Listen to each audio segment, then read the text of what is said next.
வாய் முடிட்டு இருப்பேன், பச்சை துண்டு போட்டு டிராக்டர் ஓட்டுவேன், மாட்டு வண்டி பிடிச்சிப்பேன். கேட்டேன், நான் விவசாய மகன், விவசாயி தான் இருந்தேன். நான் வந்து பெரிய மில்லியனர் கிடையாது, விவசாயிக்காக அடிக்கட்டு மக்களுக்காக தான் போராட வந்துக்கிறேன். இந்த நாட்டை நான் மறுபடியும் என்கிட்ட கொடுக்க சீர்படுத்த கிழிப்பேன். நீங்க பண்றதெல்லாம் நாங்க பாத்துட்டு அக்கா, இந்த மாவட்டத்தில் நீங்க ஒரு ஆள் தான் எம்எல்ஏ இருக்கீங்க. இந்த மதுராந்தக தொகுதியில அந்த கனவு மறந்து தையூர் கிளம்பிடுங்க. வர சட்டமன்ற எலெக்ஷன்ல நீங்க இந்த ஊர்ல ஜெயிக்க மாட்டீங்க. மதுராந்தக தொகுதியில் ஜனநாயக முற்போக்கு கூட்டணியில தான் இருக்கும். இங்க தமிழக வாழ்வுரிமை கட்சி வேல்முருகன் தம்பி இங்க நிறைய பேர் உருவாக்கிட்டோம். உங்களுக்கு போட்டியான அரசியலுக்கு உங்களுக்கு பாமக எந்த செல்வாக்கு இருக்குதோ அதே செல்வாக்கு வளர்ந்து இங்க நாங்க நிக்கிறோம். அந்த அளவுக்கு ஓட்டு நாங்க திமுக கூட்டணியில் இருக்கிற எந்த கட்சி நின்னாலும் வாங்கி கொடுத்து உங்களை வீட்டுக்கு அனுப்பாத இங்க நாங்க கிளம்ப மாட்டோம். தமிழக வாழ்வுரிமை கட்சியினுடைய ஒரு சகோதரர் பேசியிருக்கக்கூடிய அந்த காணொலியை பார்த்திருப்பீங்கன்னு நினைக்கிறேன்.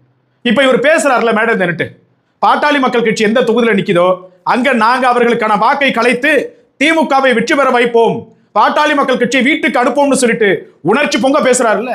நீங்க திமுகவில் இணைந்து செய்யக்கூடிய ஒரே செயல் இது மட்டும்தான். திமுக உங்களை இதுக்காக மட்டும்தான் வச்சிருக்கும், புரிஞ்சுக்கோங்க.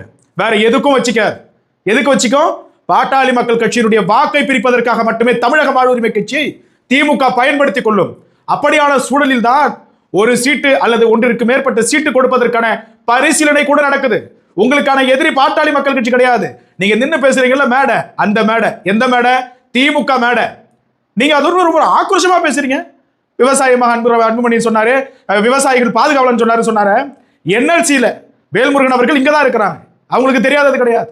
என்எல்சியில இன்னும் எத்தனை வழக்குகள் திரு அன்புமணி ராமதாஸ் அவர்களின் மீது நிலுவையில் இருக்குது. எதிரி யாருன்னு தெரிஞ்சுக்கிட்டு களமாடுங்கயா. தமிழக வாழ்வுரிமை கட்சியை பாட்டாளி மக்கள் கட்சியினுடைய வாக்கை பிரிப்பதற்காக தான் திமுக தன்னுடைய கூட்டணிக்குள்ள வச்சிருக்கிறது என்பது எல்லோருக்கும் தெரியும். எல்லோருக்கும் தெரியும். நீங்க நிக்கிற மேடை அது கிடையாது. அந்த இடத்துல நீங்க நிக்க கூடாது. உள்ளபடியே தமிழக வாழ்வுரிமை கட்சியினர் திமுகவுக்கு எதிர்ப்பாக தான் இருக்கணும். ஏன்னா அத்துணை செயல்பாடுகளையும் செய்து கொண்டிருக்கிறது திமுக. ஆனால் கூட்டணி தர்மத்திற்காக நீங்கள் மௌனம் காத்துட்டு இருக்கிறீங்க. அது கூட பெருசு கிடையாது. அப்படி மேடையில் பேசுறீங்க. பாட்டாளி மக்கள் கட்சி தேசிய ஜனநாயக கூட்டணிக்குள்ள போகக்குள்ள டிமாண்டிங் பொசிஷன்ல யார் இருந்தாங்க தெரியுமா? பாட்டாளி மக்கள் கட்சியில தான் இருந்தது. அதிமுக நான் இவ்வளவு சீட்டு தான் கொடுப்பேன், நீங்க நிர்ணயம் ஆகணும்னு சொல்ல முடியாது. எனக்கு எத்தனை தொகுதி தேவை, எந்த தொகுதி தேவைன்றதை நிர்ணயிக்கக்கூடிய நிர்ணய சக்தி பாட்டாளி மக்கள் கட்சி. ஆனால் அன்பிற்குரிய அண்ணன் வேல்முருகன் அவர்கள் என்ன சொல்றாங்க? ஒன்றிற்கும் மேற்பட்ட சீட்டு வேண்டும், நான் கேட்கக்கூடிய தொகுதி வேண்டும், இல்லையெனில் நான் எங்கள் கட்சியினுடைய மாவட்ட செயலர்கள் நிர்வாகிகளை ஒன்றிணைத்து ஒன்று கூட்டி என்ன முடிவெடுப்போம்னு யோசிப்போம்னு சொல்றாங்க. இன்னும் யோசிக்க தான் வச்சிருக்கு திமுக, அதிகாரத்துக்கு வர வைக்கல. வேல்முருகன் அவர்களுடைய பவர் திமுக நினைச்சிருந்தா, உணர்ந்திருந்தா, ஐயோ அவர் போயிடவே கூடாது, 2 சீட்டு நம்ம கொடுத்தே அவருன்னு நினைச்சிருக்கணும்.